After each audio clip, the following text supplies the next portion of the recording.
Assalamualaikum warahmatullahi wabarakatuh. Selamat pagi sahabat muslim yang dicintai Allah. Pagi ini kami kembali menyajikan embun-embun ilmu yang terpendam dalam luasnya ajaran Islam. Segala puji bagi Allah Ta'ala, Tuhan semesta alam, Zat yang maha lembut dalam mengatur takdir. Sholawat serta salam semoga senantiasa tercurahkan kepada junjungan kita Nabi Agung Muhammad SAW, manusia yang paling banyak diuji namun juga paling banyak bersyukur. Saudaraku yang dimuliakan Allah, dalam perjalanan hidup ada bab yang tidak pernah bisa kita hindari, yaitu musibah. Musibah tidak pernah mengetuk pintu, tidak pernah meminta izin, dan tidak pernah menunggu kesiapan manusia. Ia hadir secara tiba-tiba, seperti angin yang datang tanpa suara, mengoyak ketenangan, mengguncangkan rencana, bahkan meruntuhkan dunia dalam sekejap. Namun, apakah musibah berarti kebencian Allah? Apakah musibah tanda bahwa Allah meninggalkan kita? Ataukah ada sesuatu yang jauh lebih besar, lebih dalam, lebih halus yang ingin Allah sampaikan kepada kita? Mari kita mulai dari fondasi utama, yaitu Al-Quran. Allah berfirman, apa saja musibah yang menimpa kalian, maka itu disebabkan oleh perbuatan tangan kalian sendiri, dan Allah memaafkan sebagian besar. Al-Quran Surah Asy-Syura ayat 30. Ibnu Abbas radhiyallahu anhu menafsirkan, musibah yang menimpa seseorang mukmin bukan untuk membinasakan tetapi untuk membersihkan. Ibnu Katsir menjelaskan lebih dalam, ada dosa-dosa yang tidak bisa terhapus hanya dengan istighfar lisan, melainkan perlu dikuncangkan oleh ujian agar hati kembali jernih. Perhatikan kalimat ini, Allah memaafkan sebagian besar. Artinya, yang Allah timpakan sebenarnya hanyalah sebagian kecil dari dosa kita. Allah menahan sebagian besar lainnya dengan rahmat-Nya. Betapa lembutnya Allah, betapa sayangnya Allah kepada kita. Rasulullah SAW bersabda, jika Allah mencintai suatu kaum, maka Allah akan menguji mereka. Hadis riwayat Tirmizi, hadis sahih. Para ulama seperti Ibnu Rajab Al-Hanbali menjelaskan, Allah menguji hamba yang dicintainya untuk membersihkan hati mereka dari ketergantungan pada dunia, agar mereka kembali bergantung total kepadanya. Sedangkan Imam Al-Ghazali menyebutkan bahwa ujian sebagai tarbiyah robbaniyah, bimbingan rohani langsung dari Allah. Artinya, musibah bukan sekedar cobaan, ia adalah pendidikan. Ia adalah madrasah langit. Ada kalimat para ulama yang sangat indah. Terkadang Allah menarik nikmat bukan karena ia ingin menyiksamu, tetapi karena ia ingin membangunkanmu.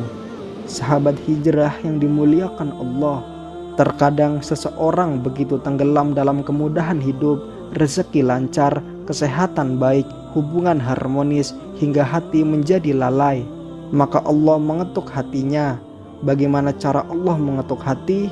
Yaitu dengan rasa sedih, dengan kehilangan, dengan sakit, dengan kegagalan, dengan jarak antara harapan dan kenyataan. Ini bukan hukuman, ini adalah alarm spiritual. Seperti seorang ibu yang menepuk bahu anaknya agar ia bangun untuk belajar. Maka ketika Allah mengambil sesuatu darimu, itu bukan tanda kebencian, justru itu tanda bahwa Allah masih peduli kepada hatimu. Musibah terbesar dalam hidup manusia adalah kehilangan. Kehilangan orang tua, sahabat, anak, pasangan, atau seseorang yang sangat kita cintai. Namun lihatlah bagaimana Al-Quran menjelaskan, setiap jiwa pasti akan merasakan mati. Kami akan menguji kalian dengan keburukan dan kebaikan sebagai cobaan. Al-Quran Surah Al-Anbiya ayat 35. Ibnu Qayyim rahimahullah berkata, kematian adalah pintu perpindahan, bukan akhir.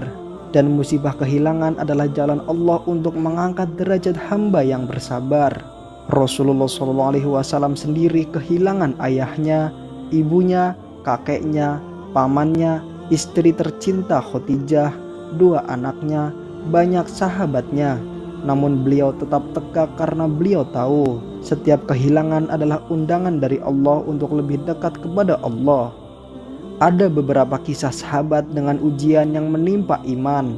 Yang pertama, Umar bin Khattab radhiyallahu anhu. Beliau berkata, "Aku tidak pernah sekalipun diuji melainkan aku menemukan 3 nikmat.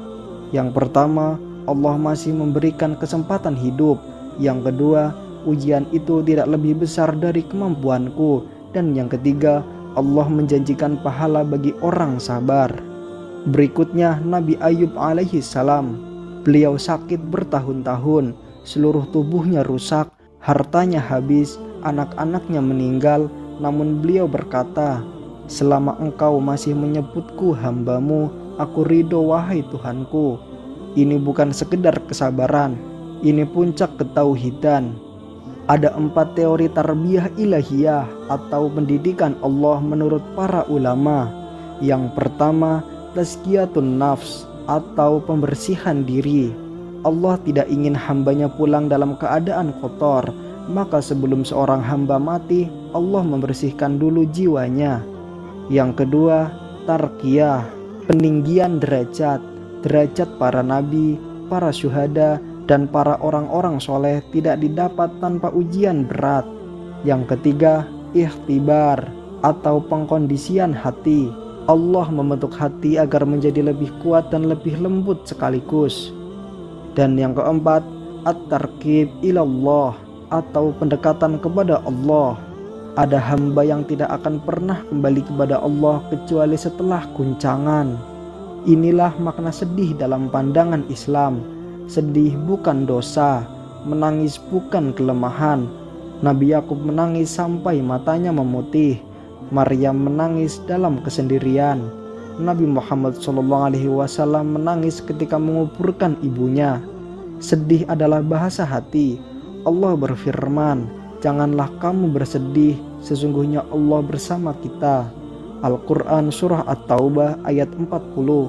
Perhatikan, Allah tidak berkata jangan sedih, Allah berkata aku bersama kalian. Sedih itu manusiawi, putus asa itu tidak islami. Lalu bagaimana cara mengubah musibah agar menjadi pahala yang abadi? Yang pertama, sabar. Rasulullah SAW bersabda, sabar itu pada pukulan pertama. Hadis riwayat Bukhari. Yang kedua, ridho. Ridho adalah puncak ketenangan. Ibnu Taimiyah berkata, ridho adalah surga dunia. Yang ketiga, husnuzon. Berprasangka baik kepada takdir membuka jalan ke lapangan hati. Yang keempat, istighfar. Ulama mengatakan, tidak ada musibah kecuali karena dosa, dan tidak ada yang mengangkat musibah kecuali taubat. Saudaraku yang sedang diuji, yang mungkin menahan pedih, yang mungkin menahan rindu, yang mungkin menahan luka yang tak bisa diceritakan, dengarkan ini.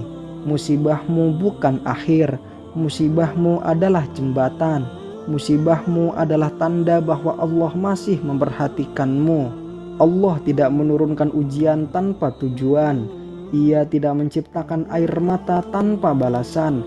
Ia tidak mengizinkan luka kecuali untuk memperhalus hatimu.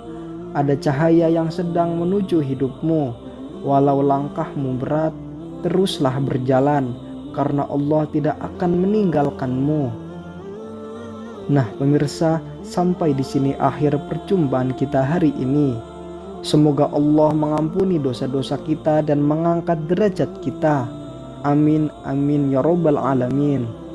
Terima kasih atas perhatian Anda. Akhir kata, wassalamualaikum warahmatullahi wabarakatuh.